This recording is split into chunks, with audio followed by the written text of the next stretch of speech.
tarde aí, todo mundo. Todos aí. Agradecer a presença de vocês aqui. Enfrentaram aí o sábado chuvoso, aí um pouco frio aí. Agradecer muito aí a presença aqui da Mariana, da Eva e do Roberto aqui, para esse bate-papo. Uma honra assim, para a gente estar conseguindo sediar esse tipo de conversa assim. São, como eu estava dizendo um pouco antes, essenciais assim, nesse momento que a gente está vivendo, assim, consolidar, construir essas redes. Então é isso, então, enfim, vou passar a palavra para o Roberto aí, acho que vocês podiam realmente se apresentar, não precisa, né, mas fazer uma fala inicial de como vocês estão vendo as coisas, do que se pode fazer e como construir ainda mais, né, do que vocês já construíram, né, bastante aí, vocês três, enfim, prazer receber vocês, a Tapera, o pessoal chegando aí, e para vocês também, acho que, enfim, aproveitando que nós estamos aqui numa roda aqui para todo mundo poder participar, falar, perguntar, comentar, né, eu acho que tem essa riqueza aí, né, Caio, enfim. Vamos lá. Eu vou ficar aqui na função da produção aqui. Valeu, gente. Conversa aí. Foi legal. Você como co-organizador do próximo aí também, desses também. Vamos lá. Ué, legal demais estar aqui, né? A gente sou de BH, mas está aqui em São Paulo trocando com as companheiras e a turma que está pensando também nessa renovação da cidadania política a partir de outros paradigmas que não são esses que a gente está vendo na política no Brasil. Eu pensei que de repente a gente fala 5, 10 minutos cada um também, para as pessoas aqui conhecerem a história do muito, da partida, da bancada de lista. E depois trocamos um pouco de impressões sobre o que vem por aí, a gente, como lidar nesse cenário. Né? Então, começando, a gente vem de Belo Horizonte e talvez a maioria das cidades brasileiras, das grandes principalmente, viveram um enriquecimento da esfera pública, dos movimentos sociais muito grande nos últimos anos. Né? A gente não tinha, e acho que esse junho de 2013 foi um momento que ficou mais visível, mas a gente não tinha no Brasil tão forte um debate de cidades, de mobilidade urbana, de parques, de áreas verdes, grupos, ativistas. Aqui tem o pessoal do Parque Augusto, BH tem vários movimentos de parque Jardim América, parque do Planalto, os grupos de mobilidade urbana, do Carnaval de Rua, que lá tem uma pegada muito ativista. Os grupos de moradia, né, que é um problema grave no Brasil hoje, muita gente, o déficit habitacional é alto, e os grupos de moradia organizados. E nessa década, que estamos avançando para o final dela, isso cresceu muito e esses grupos foram se conectando. E o desejo, um debate de cidade, e aí o nosso movimento em BH, muitas, que no início chamava Cidade que Queremos, ele tem esse início muito urbano, assim, de pensar que cidade é essa, Então chega a ser um momento que a gente fala, tem as eleições de 2012, esses grupos já estavam mais organizados, já existiam. Durante a eleição a gente não criou nenhuma alternativa para aquela eleição, nos dividimos, uma parte das pessoas foi apoiar uma candidatura do PSOL, que é uma candidatura com muita dificuldade de crescer, outra parte das pessoas entrou numa candidatura de última hora do Patrusana Elias, que era o candidato do PT que entrou ali, tentando recuperar, tinha sido um ótimo prefeito da cidade, na década de 90. E o prefeito que tínhamos, que unia toda a cidade contra ele, unia a maior parte da cidade contra ele, era tipo o João Dória, lá de Belo Horizonte, Márcio Lacerda, mais desastrado, não tinha essa capacidade de marketing na internet que o João Dória tinha, tinha só esse lado desastrado, com as palavras assim, meio tosco. Ele ganhou a eleição no primeiro turno, e acho que isso foi um choque para todo mundo, para esses movimentos. Então, quando chega em 2015, esses grupos já vinham de conversas de falar assim, quando tiver as eleições de 2016, não queremos estar mais uma vez a reboque dessas candidaturas que são construídas em outros lugares, que não tem nenhum interesse em torno das pautas que a gente debate da sociedade, mobilidade urbana, de áreas verdes, de praças, de parques, de moradia, todas essas pautas elas viram meros slogans que são raramente levados a sério. Então, isso é chamado um piquenique, a gente chama um piquenique num parque, poderia ser um parque do centro da cidade, essa praça aqui em frente. E numa tarde de sábado se reúne ali umas 80 pessoas e a gente debate isso, assim, como poderíamos fazer uma ocupação cidadã, né, desse espaço que hoje ele é distanciado das nossas possibilidades de atuação. Por que a política teria que ser só para quem se considera político profissionais? Não podemos nós, que somos pessoas comuns, que não queremos fazer carreira política, participar e dar uma contribuição durante um momento, durante um mandato, 2 mandatos? E ali esse movimento começou, e no início de uma maneira muito precária, assim, não se sabia muito bem para onde ia, que partido que ia trabalhar, etc. E a única coisa que a gente tinha era esse método de reuniões abertas, mais horizontais, que a gente também tinha herdado, né, desse período que vem de 2013 e que passa por 2013. E as reuniões eram todas em parques, a gente fazia as reuniões em lugares que tinham lutas em torno daquele lugar. Então, é como se tivesse uma reunião no Parque Augusta, outro em alguma área ocupada que está sendo ameaçada de despejo. Eram em lugares que as pessoas estavam em lutas. Isso durante o primeiro semestre de 2015 foi conectando grupos, criando uma rede de confiança de falar assim, que projeto é esse e como seguimos juntos, né? Porque toda vez que você fala que vai se candidatar na eleição, a primeira coisa que acontece é todo mundo ficar com 2, 3, 4, 5 pés atrás, porque ninguém fala, pô, o cara já está querendo, né? Agora ele está querendo ficar rico, ele está querendo ganhar dinheiro. Ninguém confia nesse lugar mais, né? A gente precisa recuperar esse lugar de confiança. E a primeira maneira que a gente entendeu que era importante para recuperar esse lugar de confiança era construir coletivamente. Então não era projeto, eu vou me candidatar, você vai se candidatar. Vamos criar uma candidatura coletiva, como algumas candidaturas, que vão fazer acordos por princípios, e esses princípios serão seguidos, e que não é um projeto pessoal de alguém, mas é um projeto coletivo. Essa rede de confiança hoje eu acho ela fundamental, assim, de conseguir traçar. Quando a questão é urbana, ela pode ser traçada num território que eu acho que dá um elo muito mais forte. A gente vai ter essas eleições de 2018, né? A gente vai estar disputando cargos em que o território, as conexões, elas ficam mais frágeis. No final, no meio desse processo, aconteceu o terremoto eleitoral na Espanha, em que candidaturas, pessoas como a gente ali, que se reuniam em praças, que faziam reuniões abertas, autogestionadas, com pessoas comuns, ganharam as eleições em diversas cidades, com confluências cidadãs, pessoas que nunca tinham disputado. Ganharam a prefeitura de Madrid, de Barcelona, de Cádiz, Zaragoza, Santiago de Compostela, e outras cidades, e outras que não ganharam, disputaram e ganharam algumas vagas na Câmara. E aquilo pra gente foi um sopro, assim, de assim podemos, como enfim, chegaram pra gente aqui, mas rapidamente também a gente percebeu a diferença entre o Podemos como um partido construído lá, que estava disputando as eleições numa estrutura mais de cima para baixo, e essas confluências cidadãs que são algo novo, que é muito, do qual é muito pouco dito no Brasil. Raramente se fala mais da modo de se organizar, das prefeituras da Ada Colau em Barcelona, da Manuela Carmena, etc. Aquilo foi um sopro para a gente entrou em contato, eles cederam o código-fonte da plataforma que tinha sido utilizada na campanha. A gente utilizou em BH para uma construção coletiva de proposta. Depois começamos a trazer pessoas de fora e fazer confluência com outros movimentos. Então, a gente conheceu em BH num contexto desse, num encontro com o pessoal da partida.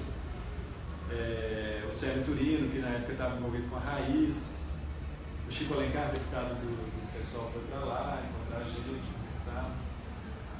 Tem mais gente aqui, o próprio Bernardo Gutierrez, o pessoal do Rio, que na época estava trabalhando com a candidatura do Célio Gari, então o pessoal da Universidade de Nova, do Bruno Cabo, o José Pipoco, a turma foi para BH, a gente fez vários encontros desses. E ao final daquele ano a gente sistematizou utilizando essa plataforma de propostas para a cidade e fizemos uma síntese, um documento que chamou 10 propostas para a cidade que queremos, que era a síntese de tudo que a gente tinha discutido naquele ano de 2015, as eleições ainda seriam no ano seguinte.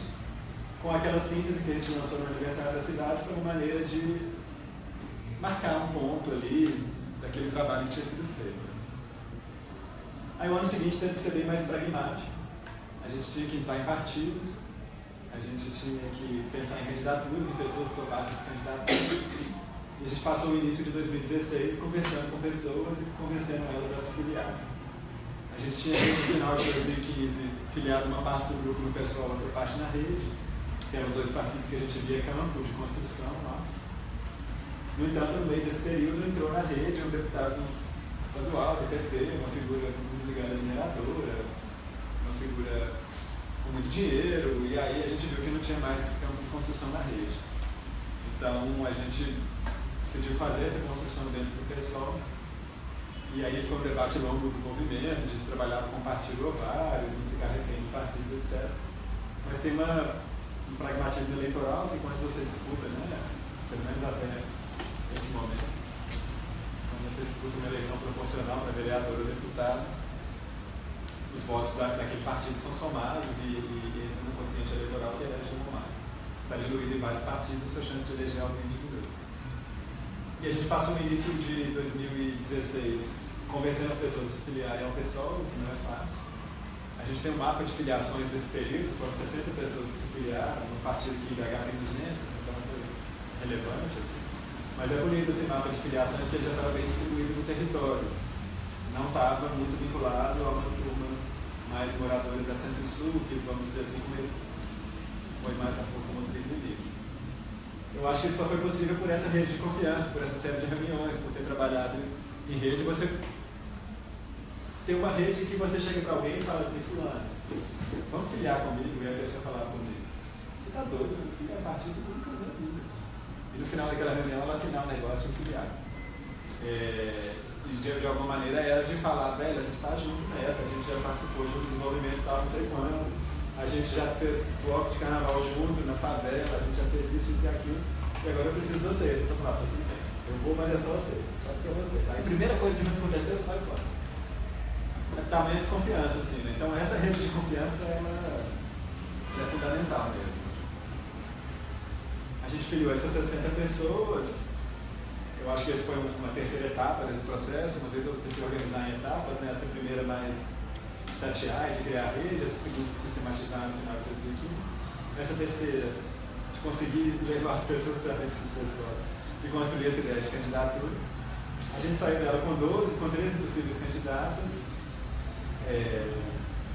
já com um cenário bonito assim, de construção, a maioria de mulheres, a maioria de negros,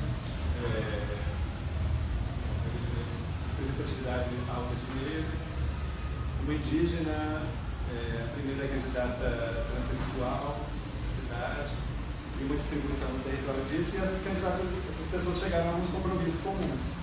Foi uma fase final da gente preparar para a eleição. Assim. Então, se é uma candidatura coletiva, quais são esses compromissos? Né? Foi uma série de reuniões também, trabalhando, e se chegou a compromissos comuns em 3 áreas. Uma era a redução de privilégios, então, redução de salários. A outra era redução de salários, de uso de carro fretado, de 14º salário, 15º dos vereadores lá dentro. A outra era radicalização democrática, então processos em que o mandato do vereador é mais permeável, mais poroso com a cidade e a sociedade.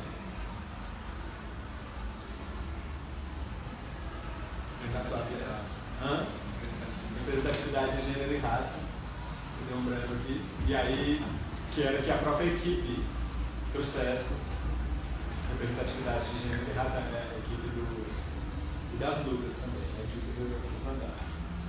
Assim a gente chegou na eleição com 12 candidatos por um partido que nunca tinha eleito ninguém em BH, na verdade o pessoal em BH nunca tinha chegado a 1/3 do quociente eleitoral para eleger o vereador, com pessoas que nunca tinham participado de uma eleição e com uma eleição que tinha sido diminuída de 90 dias para 45 dias. A gente veio aqui para São Paulo na véspera da eleição, no encontro com a bancada ativista, para trocar ideias e experiências. Voltando para BH, a eleição ia começar naquele dia, o período eleitoral, a gente não tinha equipe, não tinha exatamente nada. A gente fez um ateliê aberto, fez uma convocatória pública para as pessoas serem voluntárias na campanha, convidamos algumas pessoas-chave da área de vídeo, design, web, redação, etc., para serem como mentores, tutores assim, desse processo, pessoas mais conhecidas. E os voluntários entravam e trabalhavam junto com essas pessoas. A gente teve em 2 dias 200 inscritos para trabalhar voluntariamente na campanha, quando a gente lançou essa abertura. voltei para BH daqui, a gente teve a reunião do ateliê aberto, a gente conseguiu um espaço para o ateliê no dia seguinte, a campanha começou a se organizar.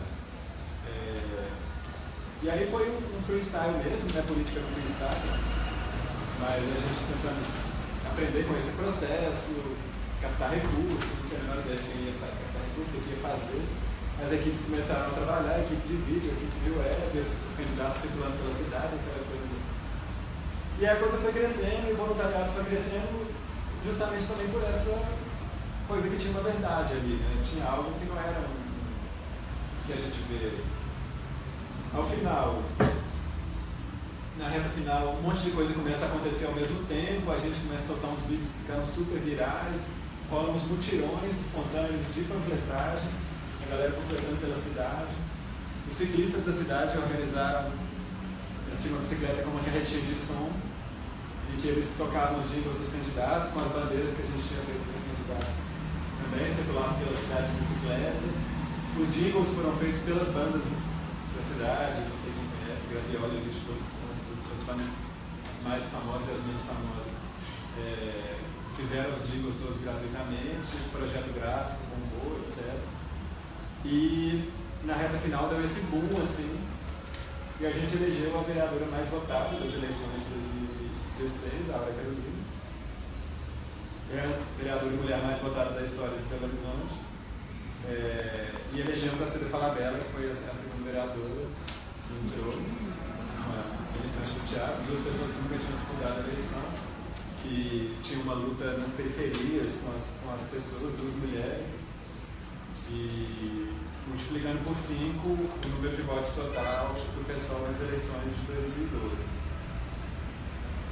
Hoje essas vereadoras estão no mandato, né? Estão lá tendo todas as dificuldades, tentando exercer esses princípios que a gente pactuou. Então, doando salário, a gente vai constituir um fundo para apoiar iniciativas cidadãs, como inspirado no que é feito no México, por um companheiro nosso de Renovação Cidadã, que é o Pedro Kumamoto, e a política. Então, nesse trabalho de radicalização democrática, com vários laboratórios populares de criação de lei, então tem disputar a mobilidade urbana, faz os laboratórios populares, as pessoas participam, elaboram as leis, essas leis vão para o vereador defende, discute, etc. E com uma equipe formada de maioria de mulheres, de maioria de negros, que é algo muito importante, que faz muita diferença ali no dia a dia da Câmara também, esses lugares de poder não estão habituados a esses outros corpos. E outras práticas, né? Falamos de yoga, 8 horas da manhã, é bonito, assim, outras coisas. Tem a Avelin, que foi a candidata indígena, integra a equipe. Aí a gente tinha essa hashtag, né? Votou em uma, votou em todas. No início a gente usava aquele X, né? Aquele X genérico, assim, para questão de gênero. No final, a gente decidiu adotar no coletivo o feminino, como também uma compensação, né? Por tantos e tantos anos que a gente já vota no coletivo masculino. E aí a Avelin participa do mandato, o Edmar, as pessoas estão lá, enfim, uma luta continuando ali. Hoje nossos desafios são continuar o mandato, que é muito difícil, né? Dá muito trabalho, é muito caos. Eu encontro o pessoal que está dentro do gabinete e pergunto, e aí, qual que é a treta da manhã? Mas depois eu pergunto, e aí, qual que é a treta da tarde? Porque não é uma treta por dia, assim, mais um outro desafio que é disputar as eleições de 2018, nesse cenário tão difícil, a gente vê na tragédia, buraco sem fundo, né, para qual a gente está indo como país. A gente acha que é muito importante os grupos se organizarem e ocuparem essas eleições que estão aí, com propostas que renovam. E enfim, criar ainda mais uma ponte do mandato com a sociedade, o que é muito difícil também, porque o dia a dia já é tão corrido. E você tem que conseguir fazer o mandato ser uma interlocução com essas lutas também dá mais trabalho. Não sei se eu falei muito tempo, mas acho que era isso para dar um panorama assim, desde o começo da história até a situação que está hoje. E aí, pode ser, muito rapidinho. Boa tarde, quero agradecer ao Antônio por ter convidado a gente a estar aqui, a falar e tal. Meu nome é Mariana, sou da bancada ativista, o Caio também. Então, se eu esquecer depois do debate, se eu esquecer de alguma coisa que eu vou falar, pode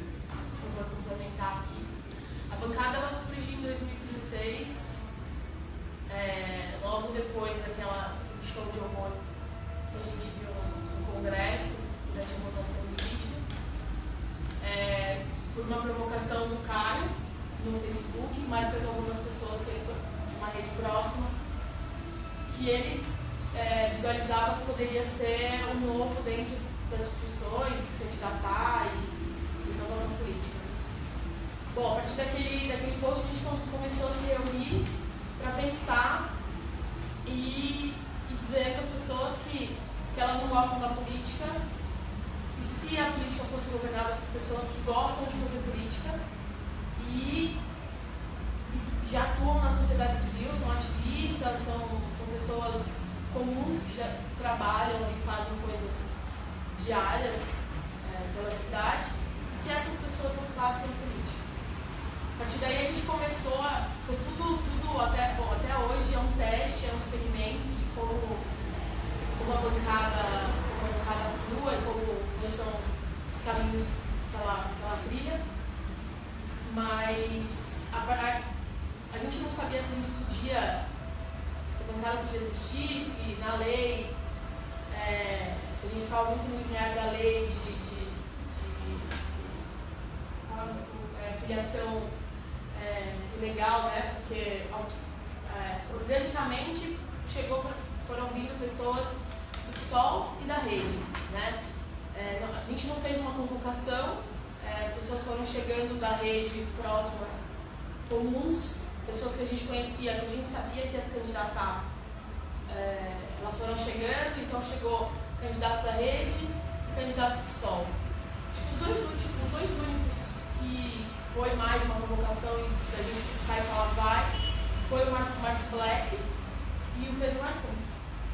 Foram pessoas que a gente falou, que a gente achava que tinha total perfil para disputar a eleição municipal de São Paulo.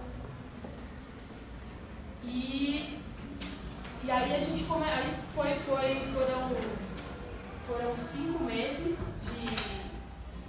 de apoio a essas candidaturas e de experimentos. A gente fazia flertaços na Paulista, não sei se vocês chegaram a ver alguns, de reunir os candidatos ali, um do lado do outro, falando com as pessoas sentavam com eles e conversavam sobre eleições, por que votar em novas pessoas, e porque a gente lançou a bancada, voltando, né? A gente lançou a bancada no Dia dos Namorados do ano passado, fazendo uma convocação para a cidade se reapaixonar pela política e a sociedade civil ocupar esse espaço.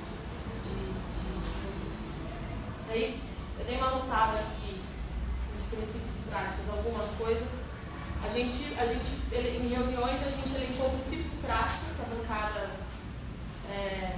teria, e esses candidatos teriam que ter, e durante toda a campanha seguir isso nas suas campanhas e pós-campanha, se algum deles ganhasse. Então, os princípios, eu coloquei alguns. Lutar por uma cidade coletiva e humana, voltada sempre para os direitos humanos, e combater as desigualdades sociais.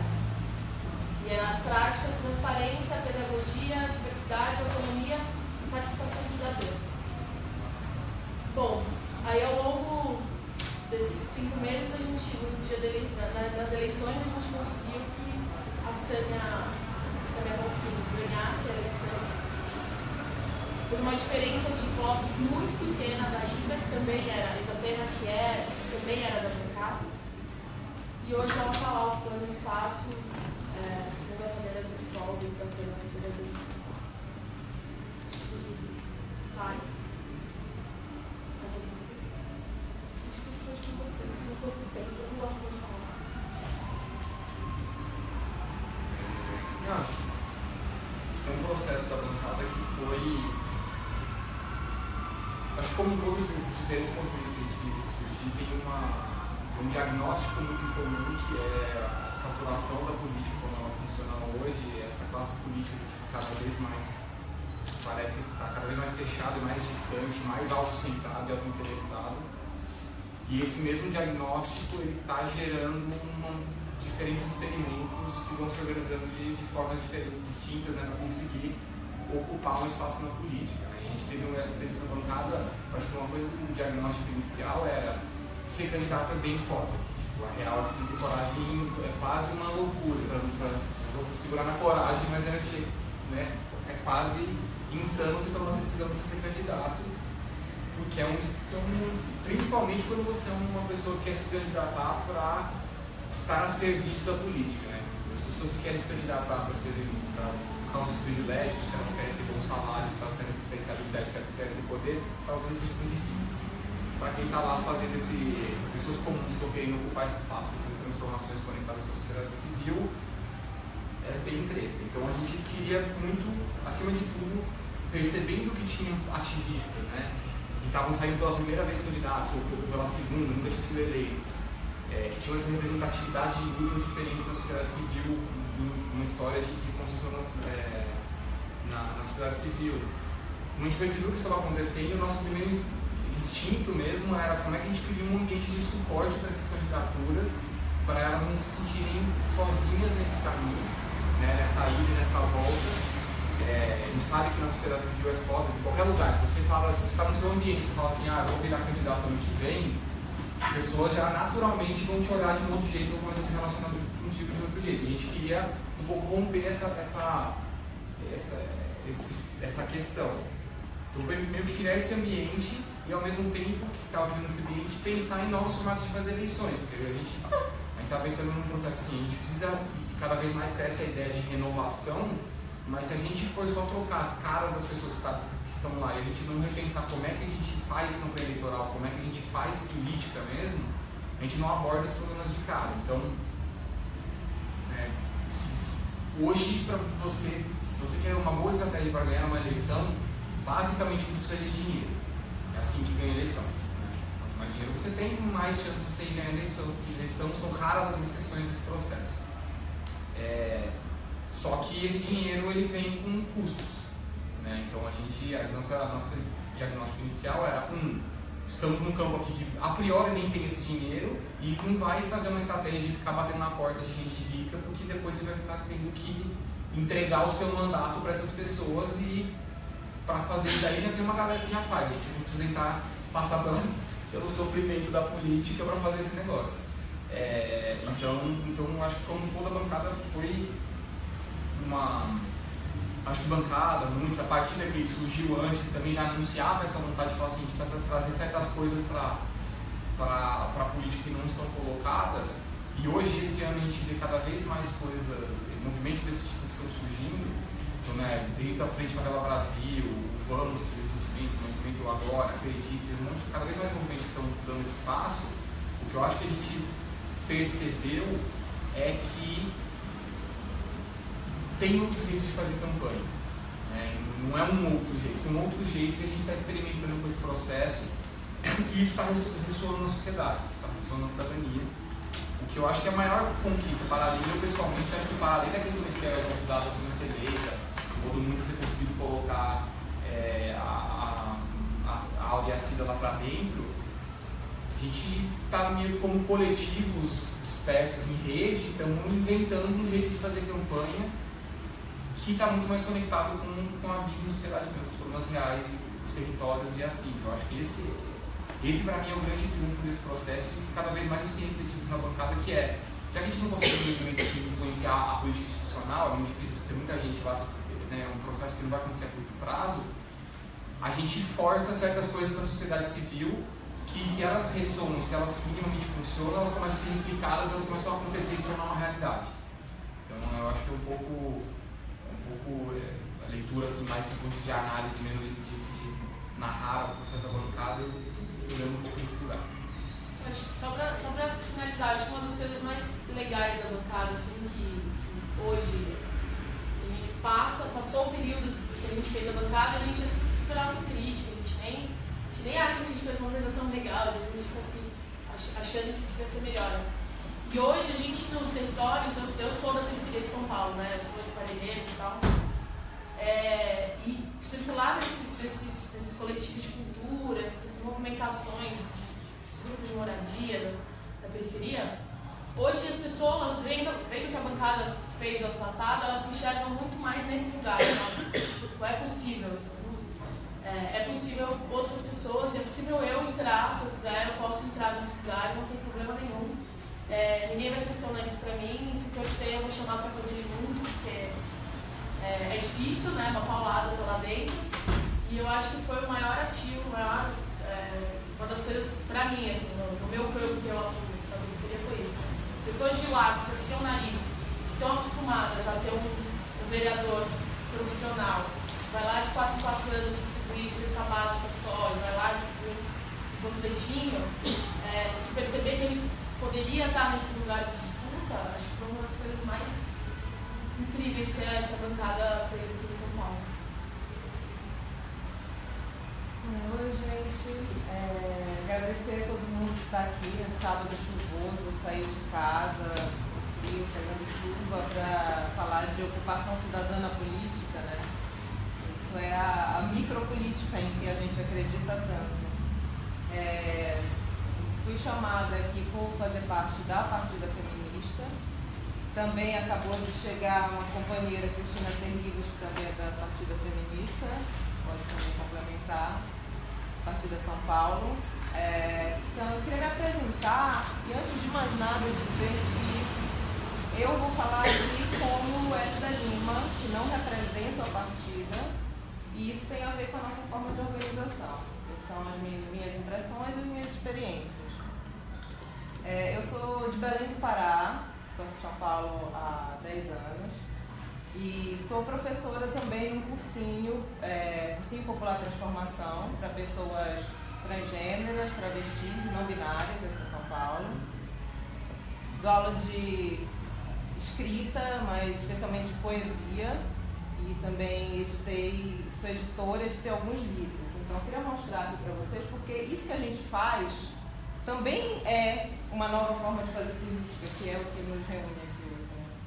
Então, por exemplo, pelo Cursinho Transformação, a gente editou aqui essa antologia trans, que traz 30 poetas travestis, trans, travestis e não binários, e a maior parte dos poemas foi feito em sala, em aulas de poesia. E esse livro aqui a gente editou 1000 exemplares, em menos de 2 meses ele se esgotou. Então você vê que tem uma necessidade dessas novas vozes, né? Uma urgência mesmo e um interesse muito grande. E esse projeto é incrível, porque essas pessoas elas estavam em lugares sem uma sociabilidade, então é um espaço de sociabilidade trans, e, por exemplo, se passaram de faxineiras a poetas. Então começaram a dar entrevista para a revista Cult, para os meios de comunicação. Patrícia Borges, poeta. E essa moça, Patrícia Borges, poeta, ela também hoje é Patrícia Borges, professora de poesia. Então, acredito que isso também é uma atuação feminista no mundo. Primeiro, acreditar que isso era possível. Chegar no cursinho e dizer que é um cursinho voltado para o Enem, mas insistir nas aulas de poesia, né? Porque, afinal, é uma nova linguagem que a gente trata. Aí tem esse outro livro aqui, que é o lançamento, tudo isso pela Invisíveis Produções, que também é uma editora que eu colaboro. Então, essa ideia de que faça você mesmo, não ficar esperando pelo o mercado não olha pra gente, não, vai lá, arranja as redes e faz. Que é de uma integrante da Partida São Paulo. Hoje em dia, eu diria que a área de personalidades potentes, vocês falam assim, né? Então, digamos, a personalidade mais potente, mais urgente, assim, da partida, que é a Maurinete Lima. E eu organizei esse livro de poemas dela aqui. Tem 73 poemas, que são incríveis, que revelam vários Brasis, assim, porque é uma história da escravidão, é uma história das relações raciais, é uma história também de Recife,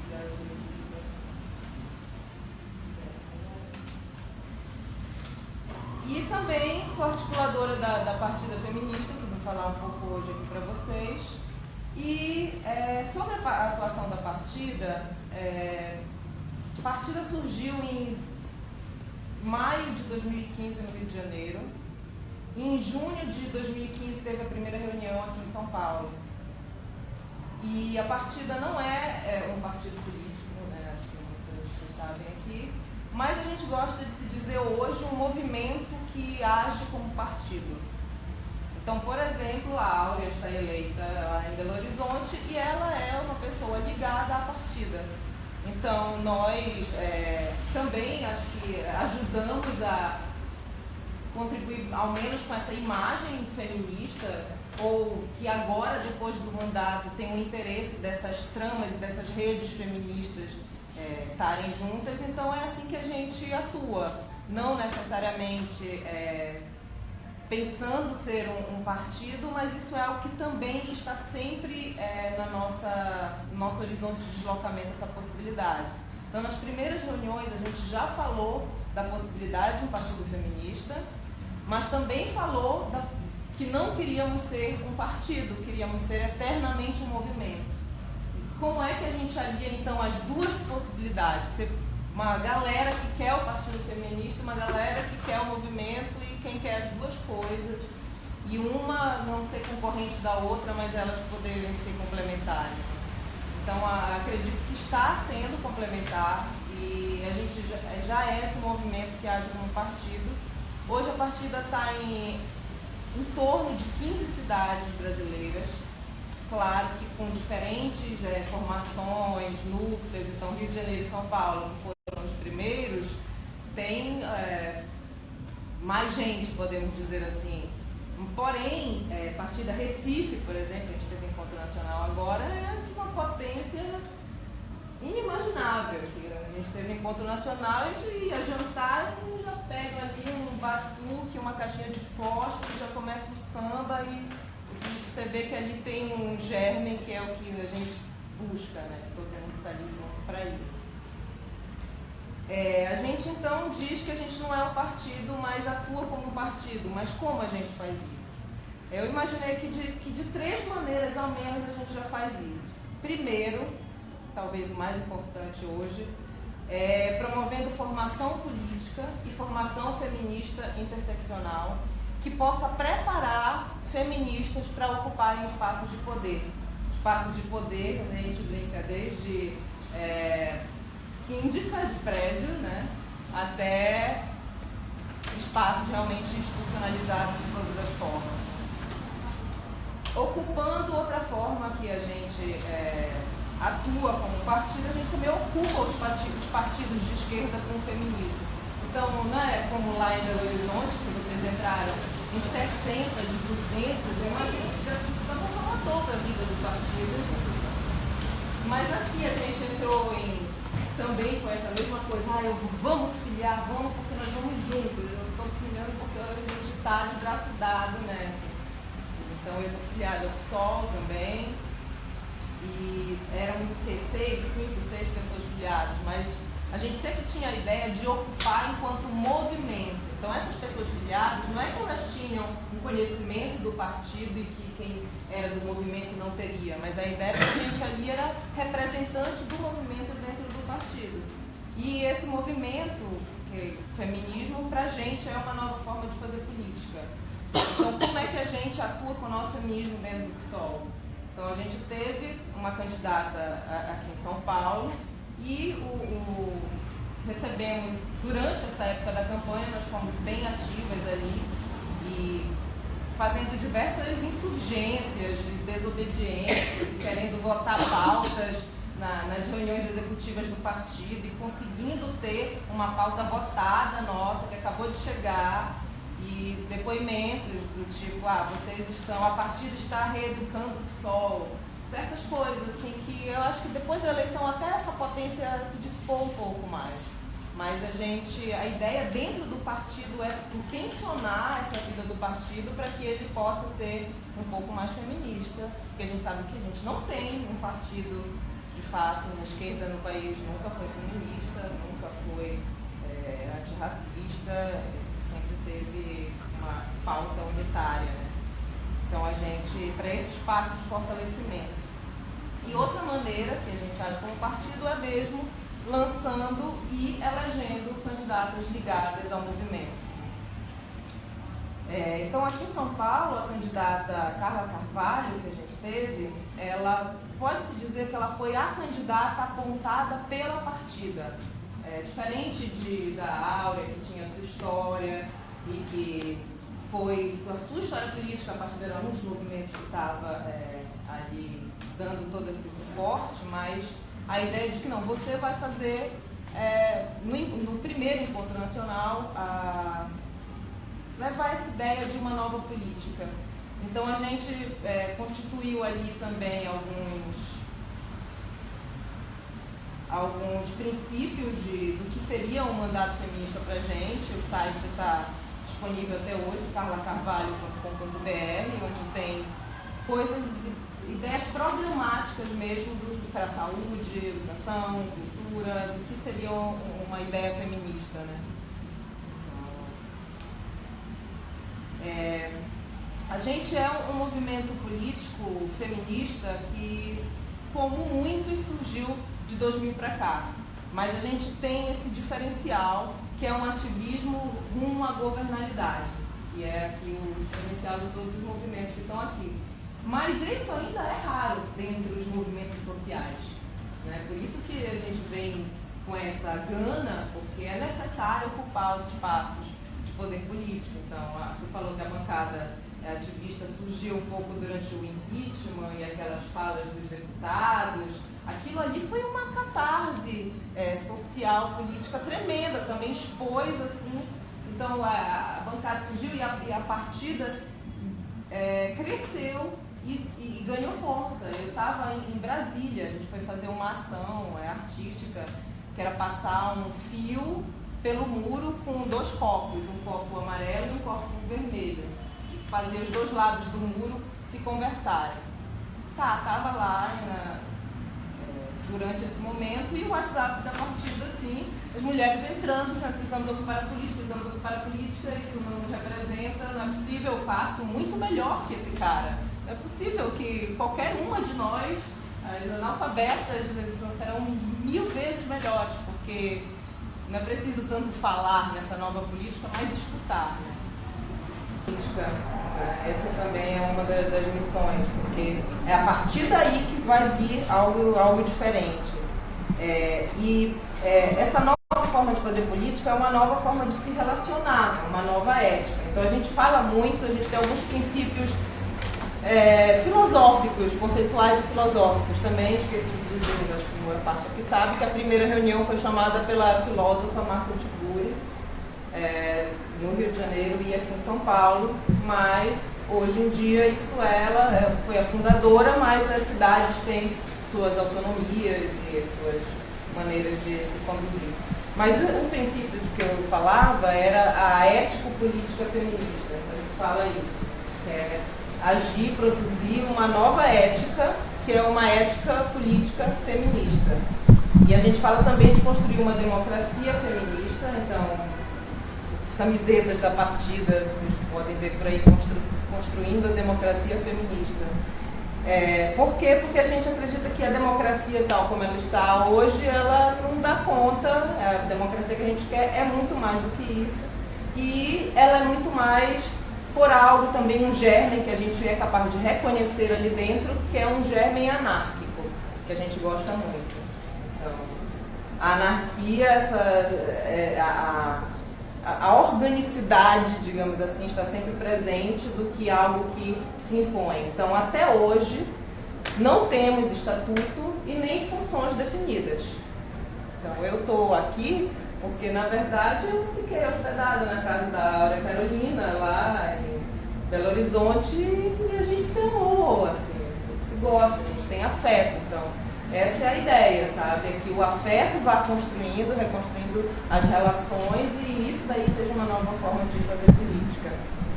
A gente tem as nossas princípias, você falou os princípios e as práticas, a gente tem as princípias e as práticas também. Curioso que, né, movimentos que surjam no mesmo tempo, eles procurem ser orientados por princípios, não é um estatuto, são princípios. E tem certas práticas, que também não são imposições, são sugestões de organização. Né? Então, uma vez guiadas pelos princípios, a ideia é que as cidades têm autonomia de se organizar. Aqui em São Paulo, a gente se organiza e acredito que o principal fruto dessa ético-política feminista aqui são as nossas formações, que são realizadas em formato de cine-debate. E a gente vai agora para a quinta formação, acredito, quinta Cine Debate, que vai ser no próximo sábado. Já deixo aqui todas vocês convidadas. E todos também estão dentro da todas, igual muitas, porque as formações são também sempre abertas para chegar, quem quiser. É uma grande confluência de movimentos e acaba sendo uma grande roda de mulheres, mas sempre tem ali um ou dois homens interessados. Aqui nem é sobre feminismo, mas ocupação cidadã na política, parece que as minas estão também ocupando aí em geral, né? E tudo isso. Então, lá é um espaço também onde a interseccionalidade que a gente fala, ela se dá na prática, porque feminismo também é uma teoria prática, né? Sobre relações no mundo. Então, vem gente de movimentos sociais que estão aí há 50 anos e gente de secundaristas, e todo mundo muito ansioso por um espaço de diálogo político. Porque nessa conjuntura, se você não tem um grupo com quem você dialoga, você troca perspectivas de passado, presente e futuro, aí você está largada à imobilidade. Você se sente totalmente incapaz de fazer algo. Então, a gente não sei se algo a gente está fazendo, mas esses encontros, na potência desses encontros e das conexões que vai se fazendo, a gente sabe que isso é algo que tem um valor muito grande, né? Então a gente procura trazer pessoas, passa um filme que tem a ver com a temática. A gente já tem 4 encontros organizados para o segundo semestre. O de sábado, agora, dia 26, será sobre aborto. Domingo, dia 27, desculpa, olha, uma feminista fazendo nada. Qual foi esse nome? É o CEP. São 2 filmes desses, são 2 pequenos curtas. Como são curtas, a gente selecionou 2. CEP 05300, que é um filme da Lígia Pereira, e o A Boneca em Silêncio, que é um filme da Carol Rodrigues. E a Lígia e a Carol, que são as 2 cineastas, vão estar conosco como mediadoras dessa roda. Sempre se dá essa formação em formato de roda. E a gente busca essas mediadoras, a gente chama potências intelectuais anônimas, sabe? A gente não tem interesse de trazer as que já estão aí dando palestra em todos os lugares, mas de escutar vozes que de tão dissonantes elas ainda estão anônimas, sabe?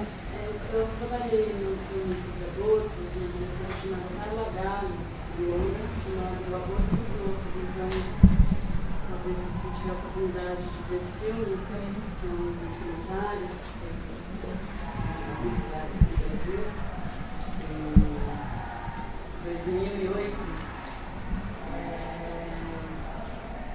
Enfim, acredito até que a Carla, desde que eu conheci o partido, que ela atua, enfim,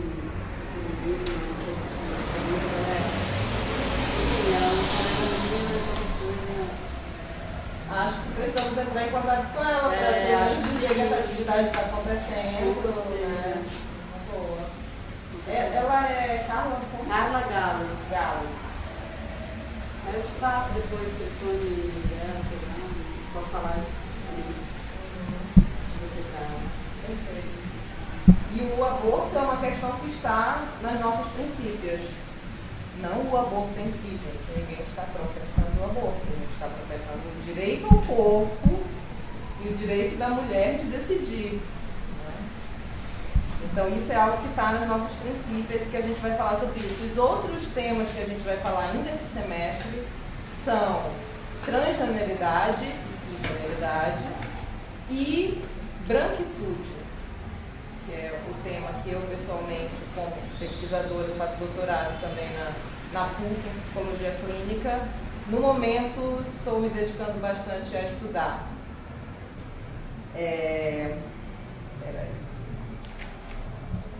A nível nacional, né? Então, falamos do que a gente está fazendo aqui em São Paulo, desses Cine Debates, todas estão convidadas.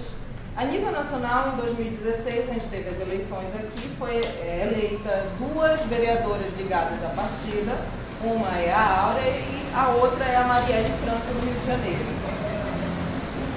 Acredito que as duas estão procurando trazer os movimentos para dentro dos mandatos. A Áurea deixa isso, a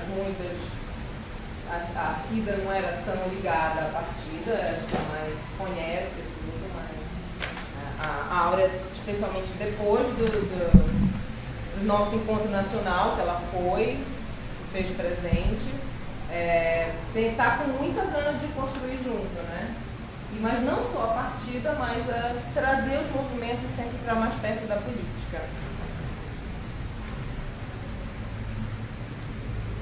Aí, já que eu toquei na palavra branquitude, eu acho que eu vou falar um pouquinho disso. Rola?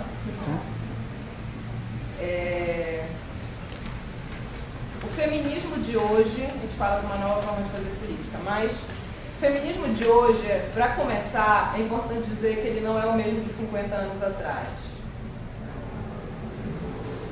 Então, uma definição muito simples que eu ouvi da Márcia Tiburi, que eu gosto muito, é assim: feminista é aquela que pergunta por que não?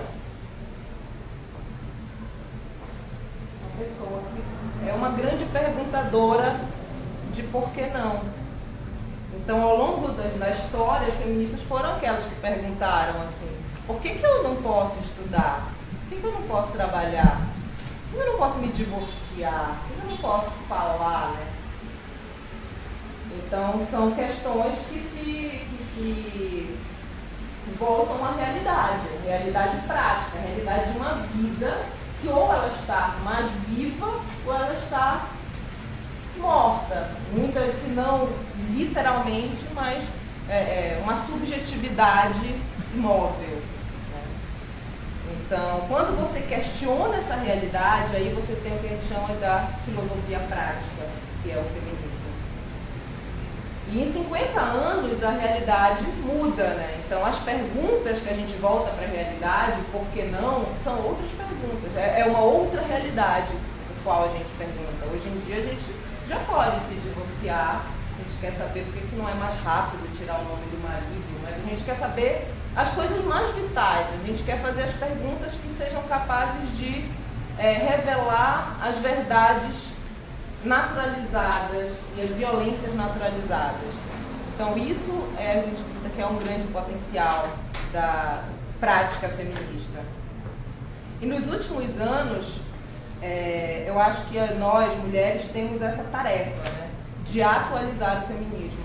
Então, se a tarefa das nossas antecessoras foram votar, tirar o sutiã, sei lá, a nossa é atualizar esse feminismo. E o que seria atualizar esse feminismo? Bem, a gente percebe que nos últimos anos nós já tivemos um avanço muito grande nisso, nessas questões. O que pode um feminismo, o que pode uma militância? Uma militância pode tudo isso que a gente conversou aqui, a gente ampliou as possibilidades disso. O que pode um modo de viver? Quando você tem um modo de viver que está ali o tempo inteiro escapando à norma, um modo de viver que acredita na coletividade, que faz um mandato coletivo, tudo isso cria uma nova realidade, né? E, então, dentro do feminismo de hoje, a gente percebe que a categoria mulher, ela mesma está sendo invadida e desmontada o tempo inteiro. E as principais agentes desse desmontamento, dessa invasão, cada vez mais evidente, são as mulheres negras e as mulheres transgêneras. Mas tem dito pra gente que ser mulher não é o bem que a gente sempre achou que era, né? Então, mas também essa categoria está sendo desmontada pelos homens trans, por mulheres gordas, por pessoas não binárias que usam barba e batom, por mulheres velhas que lançam livros, por poetas surdas e mudas que ganham campeonatos e por mulheres indígenas que denunciam diariamente o extermínio de um país.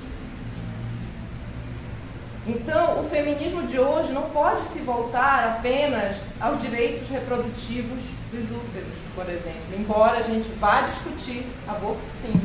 A gente vai discutir aborto, e a gente vai, se a gente se perguntar por útero, a gente vai perguntar primeiro sobre a violência obstétrica que se dá, por exemplo, sobre as mulheres lésbicas, que não querem ser invadidas na consulta do Papa Nicolau, mas são.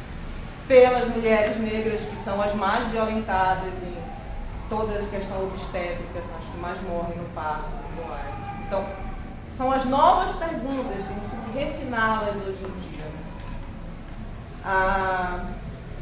Então, fazer perguntas que desmontem as violências vistas como naturais é importante. Então, o feminismo hoje eu vejo como uma ferramenta de descolonização. Preciso enxergar ele dessa forma. E a mestra em ciência política, né, celebridade política brasileira, Jamila Ribeiro, já que muita gente já escuta ela pede pra gente que a gente ouça as feministas negras, não por outro motivo, mas porque elas têm projetos de mundo, projetos de transvalorar o passado, de transmutar o passado no presente, para a gente poder ter um futuro diferente. A gente olhar para trás e dizer qual é a história que a gente conta. Quando a gente vê nos livros qual é a história da escravidão que a gente vê. Será que a gente tem como recontar essa história, mudar mesmo essa história? A gente acredita que sim. Se a gente fizer as perguntas certas, os porquê não certos, na ordem do cotidiano e da vida, e a praça política é a ordem também do cotidiano e da vida, mas ela está tanto na nossa casa quanto no Congresso Nacional, a gente precisa estar em todos esses espaços, fazendo essas perguntas. E outra escritora da descolonização que eu acho que a gente precisa ter muita atenção, eu diria que hoje é a pensadora contemporânea mais vivaz do país, chama J. Mombassa.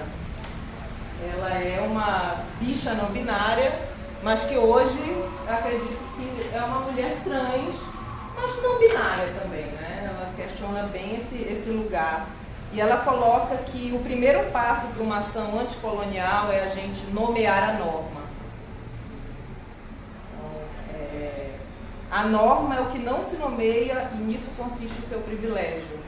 Então, a norma que não se nomeia, eu fiz esse parênteses para falar aqui, é a branquitude, né? Em termos de Brasil. Então, no feminismo descolonial, a gente quer uma contra-antropologia do feminismo, a gente quer o que está na sombra. O que está na sombra é a nossa branquitude. A gente não fala disso, a gente fala da negritude, a gente fala do racismo contra os negros. Então, para o feminismo, branquitude é uma das noções mais desafiantes hoje em dia, porque ela é capaz de desmontar uma norma que vai revelar o patriarcado, que vai revelar outras exclusões, mas que, se a gente se focar só contra o patriarcado, como o feminismo fez até hoje, a gente não está descolonizando, que seria o nosso interesse. Então, vou deixar aqui para terminar com dois conceitos. Um de branquitude, que é da Denise Carreira, um material organizado pela Unicef em 2013, e o outro é um conceito muito novo, de 2017 agora, de uma feminista negra da partida Rio de Janeiro, que é a Vilma Piedade. Mas primeiro, branquitude. A branquitude se entende como um sistema de valores e comportamentos que toma o ser branco como um modelo universal de humanidade, o representante de todas as pessoas. Esses valores conduzem a uma espécie de cegueira social, fazendo com que parte das pessoas brancas não consigam enxergar a dor das que enfrentam a discriminação étnico-racial. Então, a branquitude faz com que muitos entendam como natural a desigualdade entre pessoas de diferentes pertencimentos raciais. Então, nós, como mulheres brancas, até pra gente, eu, por exemplo, de Belém do Pará, para entrar em contato com a minha ancestralidade ameríndia, indígena, negra, eu preciso falar primeiro das estratégias de invisibilização racial que estão postas pela branquitude na minha vida. Então a gente pergunta, que composição é possível para o feminismo contemporâneo hoje que seja capaz de visar a superação de algumas distorções históricas, nacionais especificamente, como a democracia racial e tudo mais, que possam gerar novas formas de fazer política. Então, por exemplo, acho que uma forma de fazer política fodida foi essa da Vilma Piedade aqui. Porque eu não uso mais um conceito que ela aposentou quando ela criou esse novo conceito dela. Circulou um pouco, mas que eu acho que precisa ser mais conhecido. E aí ela diz: mas qual é a finalidade, no nosso caso, de ter um novo conceito, dororidade? Será que, como feministas, a sororidade não é suficiente? A sororidade não é o conceito que ancora o feminismo? Não, sororidade não basta. O que parece nos unir na luta feminista é a dor. A dor da violência que sofremos no cotidiano, violência física, emocional, patrimonial, moral. No nosso caso, temos a violência racial. Dororidade quer falar das sombras, da dor causada pelo racismo. A dororidade se instaura desde que os nossos antepassados foram escravizados aqui. A nossa história, os nossos valores civilizatórios foram extirpados, violados, assim como nós mesmos. E essa dor é negra. Então, sai a sororidade e entra a dororidade. Opressão e privilégios. E deixo vocês com essa questão. Dororidade. Essa é uma verdade.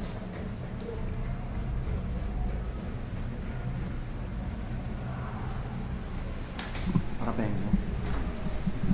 Não é só sobre ocupação de política, mas acho que é justamente falar desses temas, mas é muito necessário, mas também o conteúdo e a forma sempre vêm juntos. Né?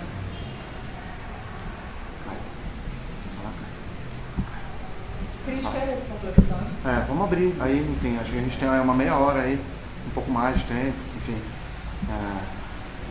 para conversar um pouco aí sobre interrelações aí do que a gente ouviu. Caio, você quer falar alguma coisa? Não? Eu vou contar, tá? Sim, claro.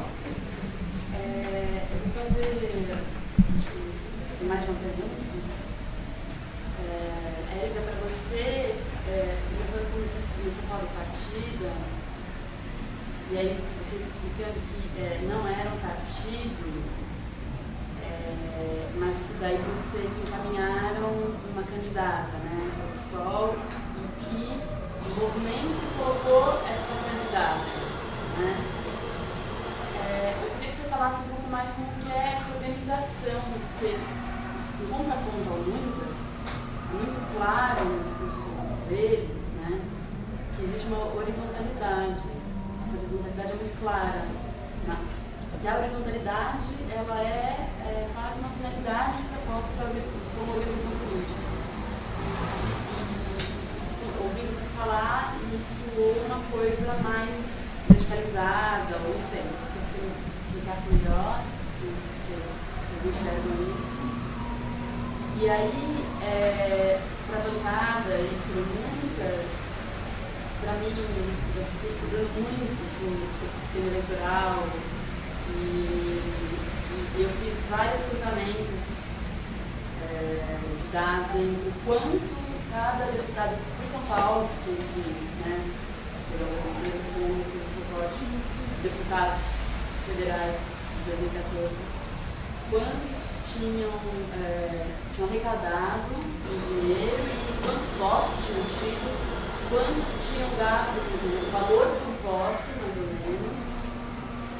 Me chamou muita atenção que o PRB, né, que é um partido assim, que a gente tem que tomar bastante cuidado, porque, enfim, é ligado, enfim, à igreja evangélica, né, e cresceu muito, o partido cresceu muito nos últimos 12 anos, sei lá, 15, 16 anos, no Congresso.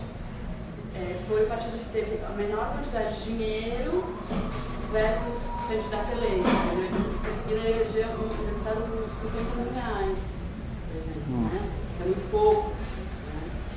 Então, essa questão do financiamento, e acho que é o que está, né, no debate agora, assim, essa questão que está falando agora, desse fundo, e que inclusive teve lá uma deputada que falou que eles só abriram a discussão sobre a reforma política do sistema eleitoral para criar o fundo. Ou seja, olha que loucura, eles precisam debater a reforma do sistema eleitoral para poder criar o fundo e não porque tem que formar um sistema que está mal ruim ou não está representando. Então, vocês falassem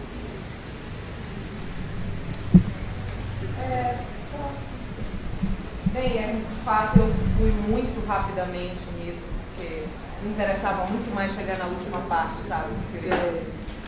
Mas na verdade não é nada nem um pouco vertical. É tão horizontal que é bagunçado.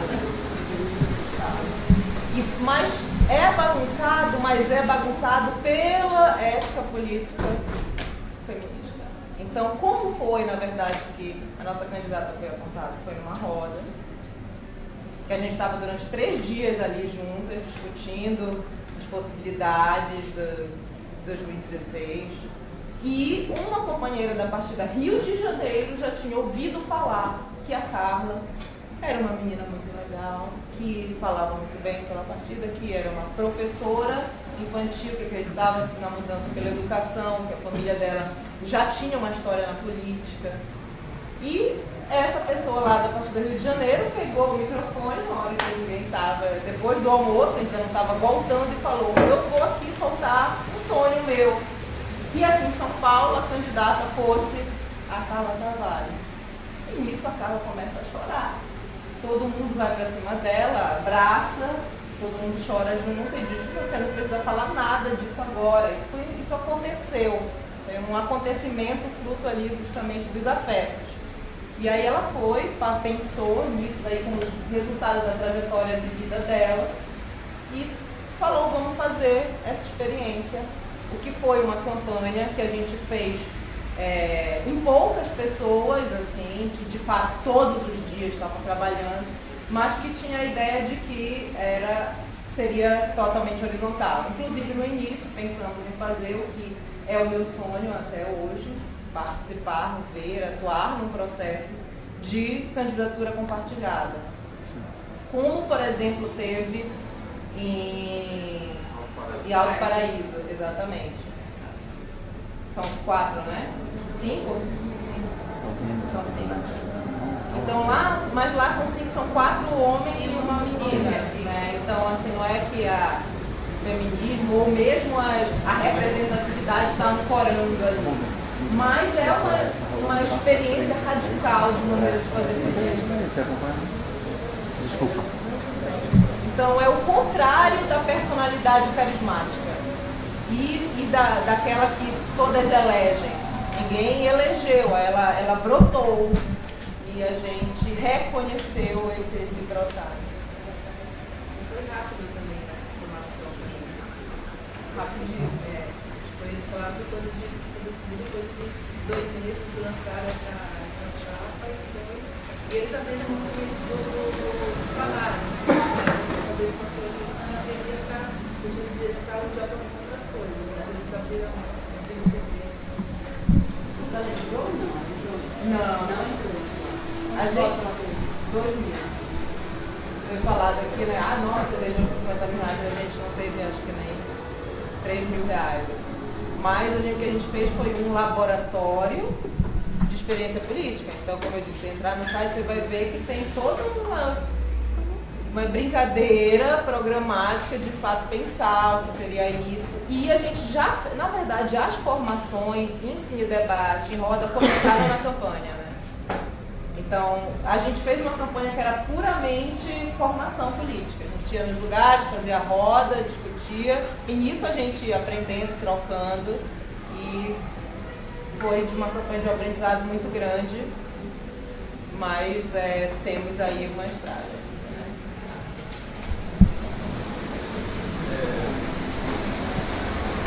Um comentário rápido, né? Uma coisa importante no Brasil hoje é a gente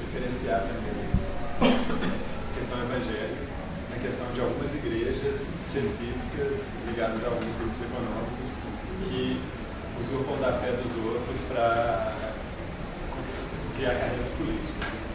A gente tem, inclusive, acho que esse foi um dos pontos altos da campanha de Marcelo Freixo para o Rio de Janeiro ano passado, que foi aquele grande ato pela liberdade laica, com a presença de pastores evangélicos, padres, figuras de santo, figuras do amigos, etc., todos debatendo a liberdade religiosa, etc.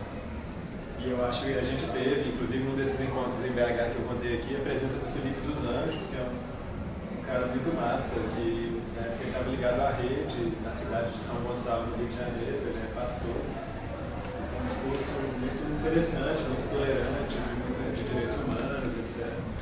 Inclusive colocando os ensinamentos de Jesus não são da intolerância.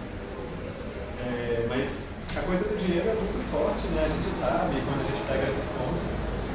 No caso do Muitas, a gente teve R$100.000 para 12 candidatos, que foi cerca de 8 mil e poucos reais por candidato. A gente tinha tido nas eleições de 2012 candidato que gastou até R$500.000, candidato a vereador. E como nessa eleição de 2016 não teve dinheiro de empresa privada oficialmente, porque infelizmente a gente sabe que tem um jeito desse dinheiro chegar, mas não chega daquela maneira. O teto que quem gastou acho que foi 270 mil no BH. Então a gente teve aquela essa média de 8. Para conseguir os R$100.000 a gente fez essas coisas de site pela internet, mas teve uma ação muito legal que foi um leilão de arte em que cerca de 60 artistas da cidade, desde artistas jovens a pessoas mais conhecidas que têm obras em exposições em centros internacionais, etc.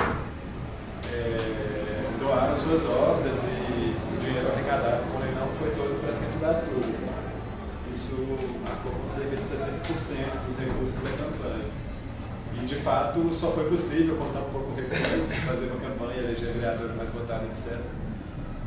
Porque ali a gente, talvez por essa história, né, de ter uma rede voluntária que se formou a partir de um trabalho de confiança. Isso é muito difícil, né? E a reforma política que está sendo feita, e eu acho que é o ponto que a gente precisa nesse momento, estar juntas aí, lutar, porque a reforma política que está sendo feita, ela pega, acho que talvez mais do que o dinheiro que eles conseguiam arrecadar em todas as mutretas com o Odebrecht, com não sei quem, com a América, com a Ike Batista, com essa turma de Joessa, etc. E que eles recebiam por fora, dessas maneiras todas estranhas e tal, agora eles vão receber oficialmente a partir de 0,5% do orçamento do ano. Muito dinheiro, na campanha eleitoral, começa a distribuir o nosso dinheiro. Então antes era o nosso dinheiro, mas ele era para essas vias tortas da corrupção dessas grandes empresas, ou de doações oficiais, que depois eram cobradas, etc. Então agora eles vão distribuir 3,6 bilhões de reais, que é um dinheiro gigantesco, proporcional a quem está lá. Então criar uma grande barreira de entrada para essa renovação que a gente conta aqui desse desejo de ações na micropolítica, na sociedade civil para fazer, não se realizar. Eu acho que é importante divulgar aqui a movimentação que está sendo feita nesse sentido. A bancada participa, eu participo, talvez eu convidar a conhecer também, que é uma série de movimentos tentando disputar essa reforma política. Foi lançado o site, que é o reformaquequeremos.org, e que, enfim, faz essa frente ao fundo partidário, que é o Unisul completo. Eles já recebem 1 bilhão por ano, os partidos. Faz essa frente ao distritão, que é essa nova forma de contabilizar, em que as coligações os partidos não votariam mais. Então não faria diferença se você montou uma chapa com várias pessoas e cada um foi construído. Principalmente os mais votados entrariam. A política ia virar, como disse o Sakamoto, como que é a história? Um show de talentos. E que propõe 3 princípios de renovação para essa reforma, que é permitir candidaturas independentes, candidaturas que não estejam em partido, através principalmente de listas cívicas, porque uma candidatura independente não precisa significar uma pessoa sozinha. Pode ser um grupo de pessoas que se organiza, que lança como se fosse uma chapa de vereadores ou de deputados, ou até de prefeitura. Se eu esquecer de novo aí, Transparência partidária. Transparência partidária, democratização dos partidos. E o terceiro é a distribuição, se houver dinheiro público, que não seja tão grande, e uma distribuição em que cada pessoa possa votar ou destinar o percentual que lhe cabe. Então, se a gente pegar 3,6 bilhões e no Brasil com 100 milhões de eleitores, cada um de nós tem que apontar. Alguém fez uma pergunta lá, R$15 por eleitor. Nesse caso é mais, né? R$36 por eleitor. Esse é o fundo partidário, Só do fundo partidário. Então esses R$36 aí de cada um, se a conta foi assim mesmo, se for 360, poder cada um destinar ao... Escolher para quem vai. você escolhe o candidato que você quer dar o dinheiro. Então esses são os 3 pontos propositivos do Reforma que queremos, e os 2 pontos que é de antagonismo, que é contra, é o fundo partidário e o distrital, nesse momento, né? Pensando que é um grupo que É uma pergunta, meu nome é Osvaldo. Você está falando de ocupação cidadã e das deficiências, toda a democracia. Mas foi interessante quando colocou que a gente, no caso, a Hélida colocou de ocupar todos os espaços possíveis, do cotidiano até os outros. Mas eu vejo que na prática a gente está abandonando alguns espaços que a gente conquistou desde 88 e se desviando. Eu falo das conferências municipais, dos conselhos municipais de cultura, do Conselho Municipal de Criança e Adolescente, que, por exemplo, ele delibera a política pública no município. Então, sem prejuízo de um ou de outro, não é possível uma estratégia de você, se você quer ocupar, ou eu ignoro toda uma história, ou eu reformo esses espaços, ou eu ocupo esses espaços. As conferências, por N motivos que estão acontecendo, seja na assistência, na saúde, no teu posto de saúde você tem o conselho gestor. Na tua escola você tem a possibilidade de eleger o diretor de escola. Então, como trabalhar dessa forma? Ou seja, não sei se a gente, por desconhecimento ou por total abandono, estamos deixando esses espaços como zumbis, mortos-vivos de uma política que não morre, que não surge. Não sei. Qual que é a política que pensa de alguma coisa na ocupação desses espaços que já existem de participação? Só parênteses de BH, Mariana, para falar.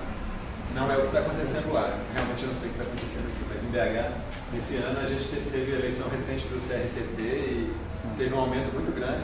Na verdade, essa própria movimentação de ter novas vereadoras e dos movimentos sociais estarem mais conectados tem gerado lá uma ocupação maior do Conselho Municipal de Política Urbana, também teve recentemente um bom resultado, e os conselhos de transporte e trânsito, de mobilidade. Então não é o que a gente tem visto lá. Eu vou dar um panorama geral que acontece na cidade de São Paulo hoje. Os conselhos, eles nos últimos 4, 5 anos para cá, eles eram super ocupados. Foram criados na última gestão vários novos conselhos, paisagem urbana, o Conselho de Cultura era super movimentado, o Conselho de Unidade de Conservação, o Conselho de Parque, o Conselho de Praça, que não existia, foi instituído na cidade. E hoje, nessa gestão nova, ele está sendo esvaziado. Então, é um processo novo de esvaziamento. A gestão nova está reformulando o formato de conselho, colocando muito mais, não é tão paritário, é muito mais ter poder público comandando ali, jogando o jogo do que a sociedade civil atuando nesse espaço. A sociedade civil está cada vez mais perdendo espaço, mas eu não acho que ela está deixando de atuar. Eu acho que ela está perdendo força da marca do Estado.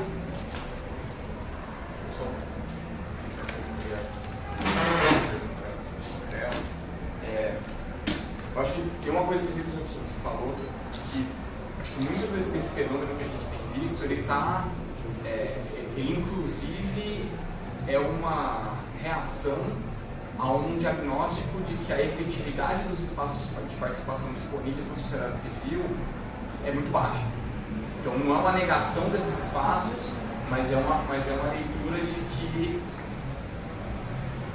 se a gente ocupar da melhor forma possível os conselhos, as conferências e afins, mesmo assim a gente sente que a gente não consegue avançar com certas questões, e daí sim a gente precisa entrar na política. E eu acho que o recorte que está sendo feito aqui também tem muito a ver com cidade, né? Então quando o Beto fala de BH, Mariana, São Paulo também são mecanismos específicos para a cidade. Mas eu queria voltar ao que você falou, porque assim, não para reforçar o que o Roberto falou, porque assim, é muito perigoso a gente jogar todos os evangélicos no mesmo lado, inclusive na nossa linguagem. Uma coisa pessoal, assim, um amigo meu que eu não via desde criança, ele virou pastor evangélico. Ele é um pastor evangélico progressista, e ele falou assim, estava contando, cara, vocês estão combatendo aí o Feliciano desde 2013, eu combato ele faz 15 anos. Mas o deputado citou especificamente, são do PRB, é o Marcos Feliciano, eu esqueci o nome do outro, mas são os que eu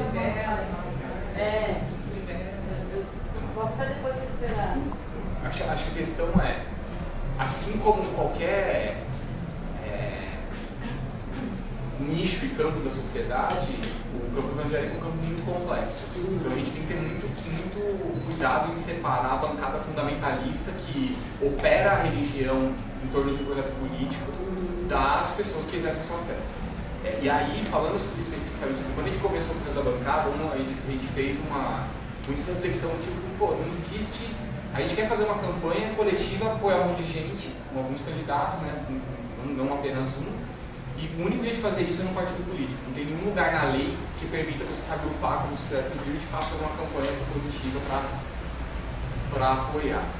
E aí, foi muito engraçado. Conforme a gente foi estudando isso, conversando, tivemos até conversa no TSE para conversar sobre isso, a possibilidade de regulamentar esse tipo de coisa. E a grande preocupação lá que veio do TSE era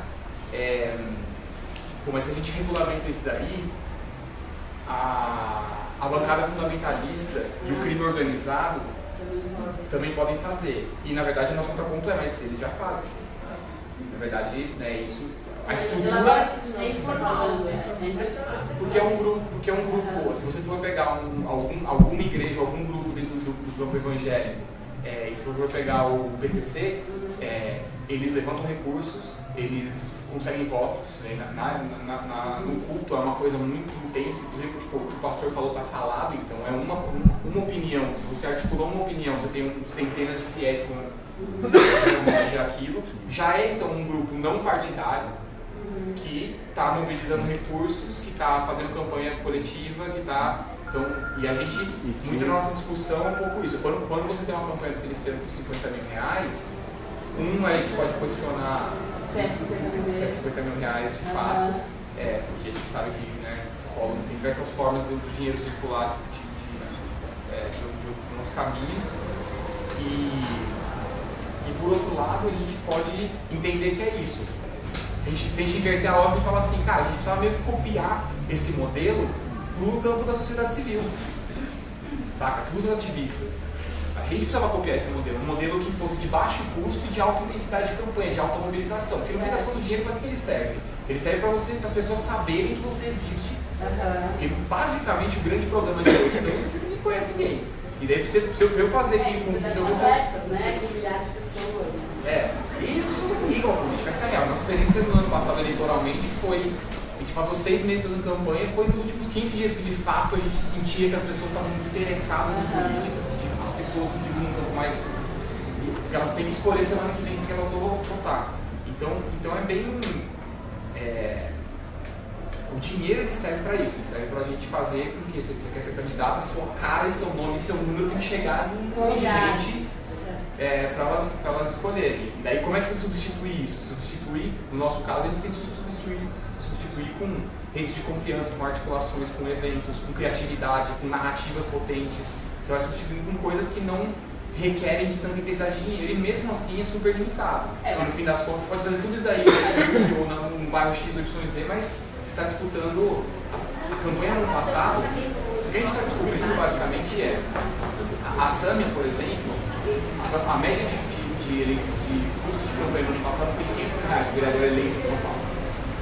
500 mil reais. É impossível Vereador. é impossível você ser vereador num cenário sem um financiamento de campanha privado, né, de empresas. Então já era muito abaixo do que foi no ano anterior. Então assim, 500 mil reais. Quem tem 500 mil reais para ser eleito? São raríssimas pessoas. Então é muito difícil replicar isso. A Sâmia foi eleita com 30.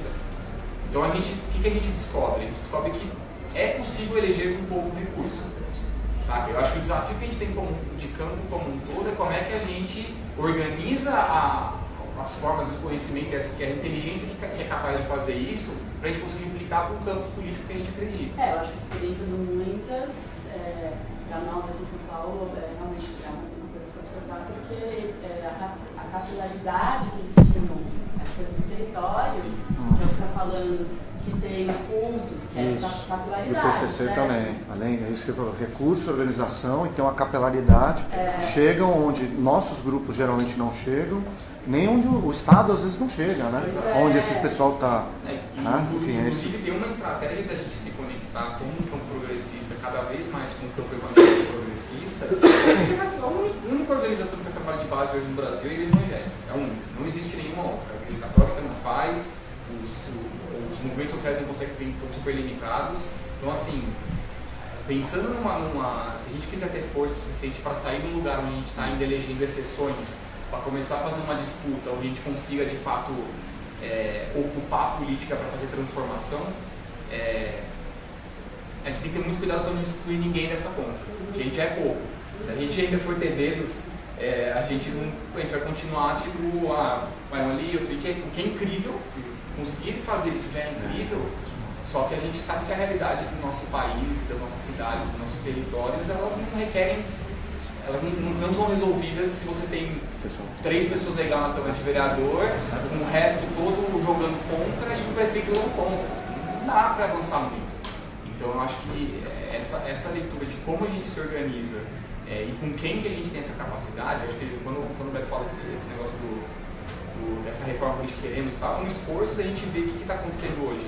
Tem uma demanda muito grande por renovação, cada vez mais se fala, eu votaria numa pessoa nova, eu não sei o que, a gente começa a perceber que as pessoas estão cansadas dessa nossa classe política que está aí.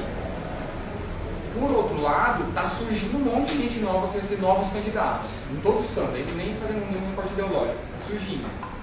A real é que se a gente não aprender a fazer eleições e disputar voto de verdade, a gente vai se canibalizar nessa fatiazinha de renovação, que vai votar nisso, e a gente não vai conseguir nunca disputar voto num voto com teste de verdade, que é isso, como é que você disputa voto com o Alfredinho, sabe, que é o cara que vai lá e fica entregando bolsa, cesta básica e fazendo churrasco, entregando fralda. Tipo, não vai ser com memes bonitos, entendeu, que você disputa esse voto. Então, assim, a gente precisa entender como que as eleições são disputadas, e hoje em dia tem muito a ver com isso, então a gente precisa entender e começar a ressignificar e de fato ir ampliando essa possibilidade de renovação que parece tão desejada pela população brasileira. Deixa eu só ver mas eu acho assim, que para isso aí, pegando o seu fala, os conselhos, você usou o exemplo da Igreja Evangélica, a gente tem que aprender com eles como faz, mas tem de cima para baixo. E eu acho que vocês estão propondo, falando assim, sou ignorante, não sinto, assim, de algumas experiências, um negócio de baixo para cima. Então você começar a fomentar essa consciência política nas pessoas. E aí eu acho, assim, como usuária do SUS, mãe de uma criança de sei, que esses conselhos, você já vai começando a exercer essa cidadania, começando a entender como funciona a política. E assim, eu vejo que a gente se articula, a gente começa, primeiro assim, no setor público, a impressão que a gente tem quando a gente vai cantar e no conselho é que a coisa não é divulgada, não te querem lá dentro. Então, na verdade, o público não é, nunca foi, assim, voltado para o bem comum. A instituição pública, e eu acho que as pessoas têm muito esse sentimento. Eu já vou falar com o diretor do colégio, porque nada vai mudar, não sei o quê. Mas eu sinto que, assim, se a gente se organizar e a gente se organizando, a gente consegue. Sabe? Então, assim, eu não queria perder essa esperança. Você falou, não, que a gente se organiza, a gente vai ver e nada dá certo. Então, acho que se as pessoas estiverem mais conscientes, porque aí a gente está falando da política mesmo com P maiúsculo, a gente não está falando só de partido. É claro que tem que ter novas pessoas lá, mas acho que são coisas que tem que caminhar juntas, porque... Não sei. Eu acho que tem uma questão aí que é, a gente não pode... Primeiro, assim, concordo absolutamente. Quando a gente está falando de ocupar a política, a gente não está falando de esvaziar a sociedade civil. Não funciona, essas duas coisas têm que estar de mudar. Precisa de uma cidadania consciente, uma sociedade civil organizada forte e um governo que seja responsivo a isso, uma classe política que seja responsiva. E essa parte, o brasileiro, a sociedade civil organizada brasileira, ela é relativamente forte comparando com outros lugares. A gente tem muitas ONGs, a gente tem muitos movimentos, tem uma robustez aí que ela é... A classe política a gente sabe que ela não reage, então a gente pode super se organizar, mas tem um limite, então eu acho que a gente sabe. Porque a gente está falando aqui de um fenômeno de pessoas que estão especificamente olhando para essa questão. A gente não pode cair no lugar de achar que os movimentos têm que ser responsáveis por atender a todos os problemas que estão colocados, porque senão a gente não consegue dar o próximo passo, sabe? Não, eu entendo. Eu entendo o que você está falando. E daí quando você fala sobre a questão de cidadania mesmo, super de acordo, é uma leitura que eu acho que no geral quem está mais vivendo isso faz, que é a nossa cultura política, a nossa é muito baixa, só que ao mesmo tempo a gente está falando de um país com muita desigualdade. E tem uma coisa que assim, a participação política, primeira coisa não é todo mundo que quer participar de tudo o tempo inteiro. Não dá para gente construir nenhum processo com essa premissa, né? Então as pessoas têm que saber, certas pessoas vão querer participar de certas coisas em certos momentos, e o custo de participação, tempo, dinheiro, energia que se gasta, que um cidadão gasta para participar, ele tem que ser necessariamente menor que o impacto dessa participação. Eu só vou participar de alguma coisa política se o que demandar de quem participar, eu consiga ver que o impacto daquilo vai ser maior do que essa demanda. Senão eu não vou fazer coisa na minha vida, né? Então, e quando você está falando de um país onde o nível de desigualdade que a gente tem, é muito difícil você trabalhar essa questão de cultura de participação com uma desigualdade. Então, uma pessoa que acorda às 4 da manhã, tem 2 empregos, cuida dos filhos de noite ainda, o custo para essa pessoa participar de política é infinito. E daí o voto dela é muito barato. Então, se você der um pacote de fraldas para essa pessoa, ela vai votar nesse pacote de fraldas. Então, é um problema muito enraizado. Eu estou falando tudo isso porque é isso. Eu acho que o que a gente está fazendo, o que os movimentos estão fazendo, eles não estão arrependendo do que está falando. Não é tipo uma leitura de tipo, foram todos os espaços que ninguém entrar na política. É só porque a gente tem que optar por onde. A gente tem que entrar por.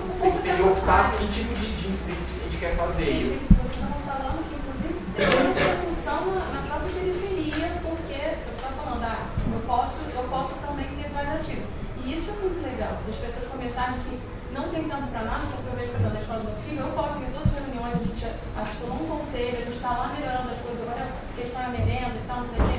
Tem mães que não vêm nem os filhos durante a semana, entendeu? Mas eu posso estar lá para fazer isso. Então, se eu posso, por que não? O conselho da UBS lá, eles têm que botar uma placa, a gente tinha que contar, quando eu apareci lá, eu falei, nossa, mas o que você está fazendo aqui? Isso é o que está acontecendo, porque 6 meses para um clínico geral, o que está acontecendo? Então, assim, acho que se a gente pode, as pessoas começam a ter essa consciência aqui, né? É claro, muita gente não pode, mas eu acho que teve, ainda mais com tudo isso, teve uma demandada grande de gente que não está tão na base, que pode, como eu sou autônomo, que fui para a escola pública, fui para o SIS e posso estar lá. Então, acho que também é importante as pessoas, porque acho que não tem muito, assim, principalmente na classe média, assim, essa cultura de que que a instituição pública, que a escola, está lá na instituição, você tem que estar lá. Está muito pessoal assim, fora não sei quem, fora não sei o que lá, e bota outro, só, né? Mas é uma discussão muito mais, como você está falando. Só levantar mais uma questão, que eu acho que você falou, que eu queria entender, que acho que isso faz um pouco parte da discussão da democracia ali. Quando você diz, por exemplo, PCC, de organização, sei lá, e alguns movimentos de organização, políticos, né? Vocês acham que. Como é que essa questão do partido, por exemplo? Né? Tanto muitas quanto bancada ativista, tem sempre essa questão do partido, né? De não ser partido, mas dialogar com o partido. Vocês acham? O que vocês acham dessa questão do partido mesmo, assim? Se tinha que passar por cima do partido ou não? Você entendeu a pergunta? Pela lei hoje não. Não, eu estou discutindo a lei. Eu estou discutindo a lei. Eu estou discutindo o que é desejável e o que não é desejável. 90% dos países democráticos, eles permitem candidaturas independentes. No fim das contas, o monopólio, eu acho que os partidos podem existir, faz parte. Né? Mas eles terem o monopólio, como tem no Brasil, gera ainda mais o atraso da renovação. Porque quem tem o monopólio não precisa se mover tanto, né? Vamos dizer assim, já está ali, né? Não vai entrar um ator novo que pode desestabilizar. Então a gente viu isso em BH. Quer dizer, a gente trazia uma proposta renovadora e os partidos não a recebiam e ao mesmo tempo eles não se preocupavam muito com isso, porque eles sabiam que a gente não ia ter onde construir aquela proposta inovadora, porque no início a proposta da cidade querendo todo mundo quiser criar uma candidatura à prefeitura. Isso não foi viável, mas isso era uma proposta, não foi viável por causa do monopólio. Até isso eu acho que foi parte da estratégia de vocês, porque quando eu conheci, fui lá, a Áurea era uma possível candidata a prefeita. E isso correu a boca lá, a estreita, mas aí depois, quando ela se tornou a candidata a vereadora, pode ter ajudado ela a ter se tornado conhecida por ser uma possível majoritária e depois... Isso, enfim, foi o que deu, mas a gente poderia ter disputado a prefeitura. E o que aconteceu nessas cidades espanholas, que não tem monopólio, que você pode criar um partido local com facilidade, ou uma lista cívica em Madrid com 8 mil assinaturas, uma cidade de 3 milhões de habitantes, você tem uma cidade de 3 milhões de habitantes, 8 mil assinaturas, você pode disputar a prefeitura. E aí, a partir do momento que os ativistas falam, nós vamos disputar, e vamos lançar nossa lista cívica, recolhe a assinatura e conseguir a assinatura em 24 horas. Os partidos vêm. Porque saiu o monopólio, eles falam, não, então peraí, vamos dialogar, vamos lá. E aí entraram na confluência, na chapa deles. A partir do momento em que se permitiu que a sociedade também disputasse aquele lugar ali, aí o partido tem que respeitar aquele como mais um, né? Enquanto o partido tinha o monopólio, era um sorriso, assim, fazer o que vai acontecer com esse partido. Também não vai acontecer nenhum, não vai acontecer nenhum. Então, nesse sentido, não acho que tem que acabar, não sei, tem que acabar falar sobre isso. Já li textos bem interessantes que acho que devia extinguir os partidos políticos, mas inclusive eu escrevi algo sobre isso. Nessa Desegrama, a revista que a gente vai lançar aqui depois, o próximo evento é o lançamento da Desegrama. Isso que eu ia falar. E esse número aqui, ele trata muito dessas autogestão, então tem muito sobre esse debate de forma de organização política, de forma de organização da sociedade, assim. Mas essa coisa do monopólio eu tenho certeza que não deveria ter. Eu acho que uma coisa que é a discussão, que hoje tem a discussão muito sobre candidatura independente, por exemplo, né? Tipo, vamos permitir que pessoas possam ser candidatas sem partidos políticos. Por um lado é isso, é um tipo de forma de discussão do monopólio que ela pode ser muito potente. Outro, tem críticos que dizem que ela pode ser muito perigosa. A discussão que a gente faz em relação ao papel do partido político, ele tem que passar pela questão de representatividade e pela questão de coletividade. Porque assim, eu acho que parte do sequestro que a gente vive na nossa política, ela tem a ver, com as pessoas que estão lá, elas estão representando interesses muito específicos, basicamente o que mandou a campanha delas.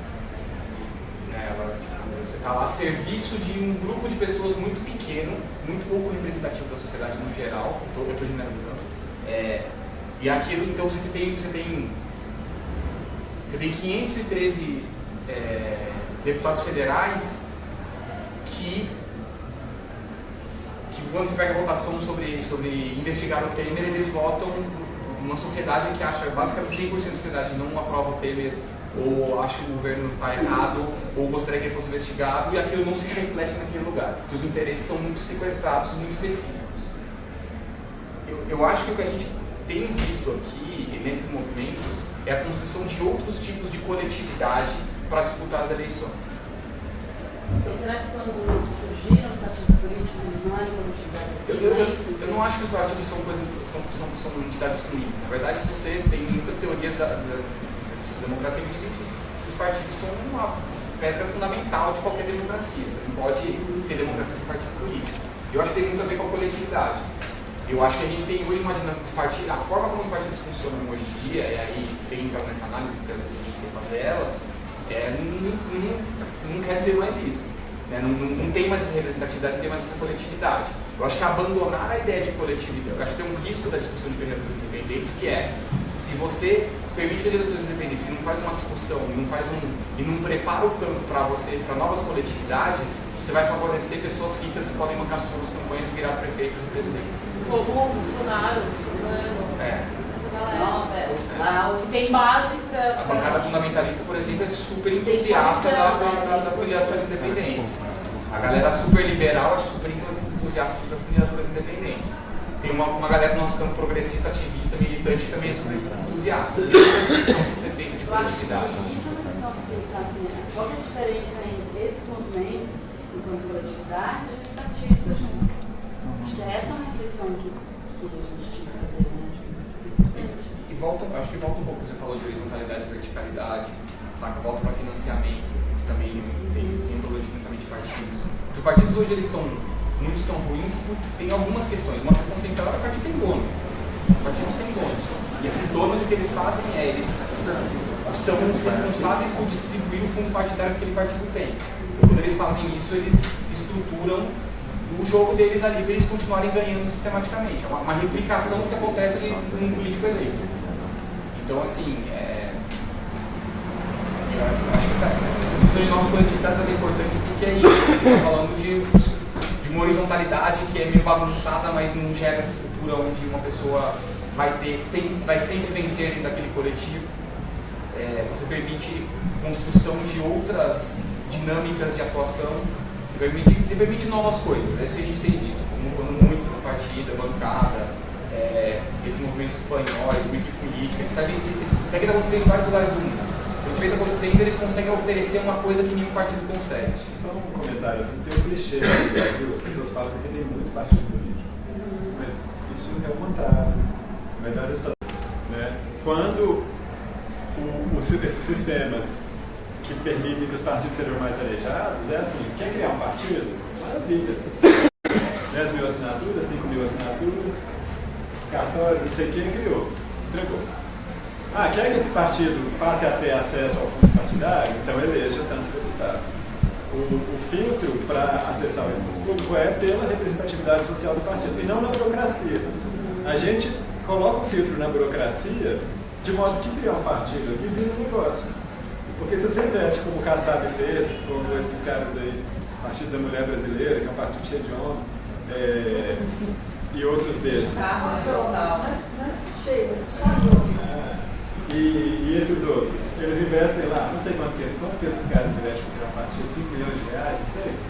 Criam um partido, eles conseguem lá as coisas, 100 mil assinaturas e criam. E aí vira um negócio, agora ele tem um territóriozinho que disputa eleição, que tem tantos segundos de TV, que tem tantos mil reais por ano, e que ele vai negociar isso com alguém para negociar o voto que eu tenho para coligar, etc. TV.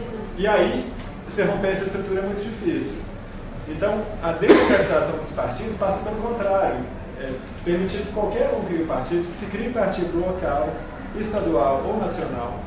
Se a gente pudesse criar um partido em Minas ou em BH, faria sentido para a gente. E talvez ele ficando menos burocrático, ao invés de ter que ter uma estrutura nacional, a gente conseguisse que ele fosse mais horizontal, mais fluido, etc. Porque nas estruturas grandes é muito difícil manter essas horizontalidades. Né? E aí é um debate que ainda aqui está muito atravessado, eu não vejo ele sendo feito. Mesmo lá na nova democracia, é esse de inverter a barreira de entrada. A barreira de entrada não pode estar em criar um partido. Criar um partido tem que ser fácil. A barreira de entrada tem que ser. E aí sim você pode ter cláusula de barreira. Que o Aécio Neves está propondo lá, e que está entrando agora, que vai ser uma coisa mais injusta porque vai ficar uma dupla cláusula de barreira. Né? Você tem a cláusula de barreira para criar o partido, que é enorme, e depois você teria uma segunda, que seria para você ter um certo percentual de votos e se manter no poder. Como é que está a experiência de legislar lá um pouco sobre o depois, né? Que é uma experiência muito forte. Só fazer o pedido, enfim, daqui a pouco a gente vai ter que passar para o lançamento aí da Pisiagrama. Enfim, acho que você pode responder e de repente depois já passar a palavra para a Mariana e para a Elida fazerem algumas considerações aí do que elas acharam aí do debate. Enfim, é um debate excelente e interminável, né? Não estou falando aqui isso com... Mas a gente pode continuar na Pisagrama, que no fundo é uma revista que dialoga com todas essas questões, aliás, com uma amplitude, assim, com uma qualidade muito grande também. Acho que as coisas são complementares, se superpõem aí com a maior naturalidade, né? Então legal, ótimo estar aqui também, né, gente? Foi uma pauta gostosa, bom de conversar, bom estar com ela, Caio, e conhecer vocês. A experiência do mandato está muito difícil, né?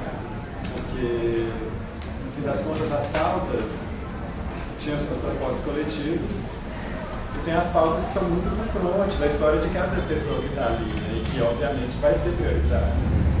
E, no caso, as pautas feministas, raciais, LGBTs, estão muito no front da luta da aula, principalmente. A CIDA também, mas mais na pauta da cultura. E nós temos sim uma Câmara lá muito conservadora, com várias pessoas com atitudes fundamentalistas e naquele sentido que a gente falou de usar a igreja, né, como um veículo de manter o conservadorismo, etc. E aí, então, está batendo muito de frente, e como é uma melhoria muito grande, né, uma Câmara de 41, tem 2 vereadoras, mais 2 figuras que são simpáticas às causas dela no PT, o cara do PCdoB, e mais uns 2 ou 3 assim, pingados. É muita pancada que rola. No campo da cultura, tem conseguido construir mais vitórias, porque é um campo que você consegue construir mais consenso ali. Então, o próprio mandato foi muito responsável pela recriação da Secretaria de Cultura, toda a mobilização que o Lucas fez, que a candidatura da CIDA fez em torno da cultura, foi muito responsável também por esse convite que o prefeito acabou fazendo para o Juca Ferreira ir para lá e virar o secretário de Cultura de BH, que foi uma surpresa para a maioria da cidade. Então, tem tido alguns bons resultados nesse sentido, conseguiu incidir em algumas leis específicas. Mas principalmente agora, em junho e julho, que teve pautas mais polêmicas dessas, que são muito centrais nessa questão de gênero, nas coisas de escola sem partido, assim, né, mais nas guerras culturais, assim. Aí foi muito pesado, tem sido muito pesado. Assim. A experiência de democratização do mandato está incipiente, está interessante. Tem tido alguns laboratórios interessantes que têm produzido propostas. A composição da equipe hoje é uma potência, assim, foi feita uma chamada pública também para uma parte da equipe, uma coisa muito louca, tem 4.000 inscritos para 8 vagas, participei do processo de seleção, a gente ficou selecionando pessoas, assim, cada um tinha que selecionar 300 pessoas, mas isso foi um jeito legal e a equipe hoje ela produz diferença ali dentro, por essa presença de corpos, de grupos, de pessoas nas periferias, moradores de ocupações, dentro da Câmara, em função, atuando, etc. Está nesse pé aí. E aí o movimento querendo construir também, como movimento fora dali, uma atuação para 2018, né, para ocupar. Agradecer a todo mundo, só reiterar o convite, pedir para quem tiver interesse, curtir a página Partida São Paulo, que entre amanhã e segunda a gente vai lançar o evento de domingo, não é sábado, é domingo, e é na Vila Matilde, na zona leste de São Paulo. É pertinho do metrô Vila Matilde, super fácil de chegar, mas a questão territorial é muito importante para a gente. A gente acredita que quando a gente levou o debate de formações para a zona leste, a gente mudou a cara dos movimentos com os quais a gente conversava, mudou a cara da partida, os propósitos, enfim. Então é isso. Perto do metrô Vila Matilde, domingo seria muito bom estar lá com vocês. A gente sempre pega o contato de todo mundo para chamar para uma próxima reunião de estratégia, para vir pensar conjuntura política, como agenda política junto com a gente. Obrigada.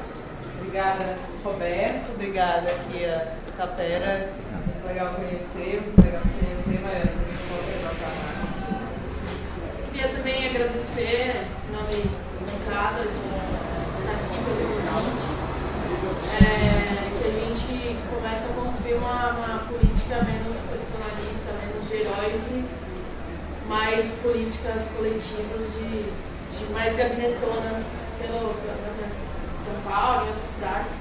Queria deixar o convite para as reuniões da bancada que acontecem ali na Vilinda, na Vila Madalena, a cada 15 dias, às 18h30, Rua Simão Álvares, 784. Quem quiser colar, a gente está nesse momento de construção e descoberta do que vai ser 2018, acho que todo mundo aqui.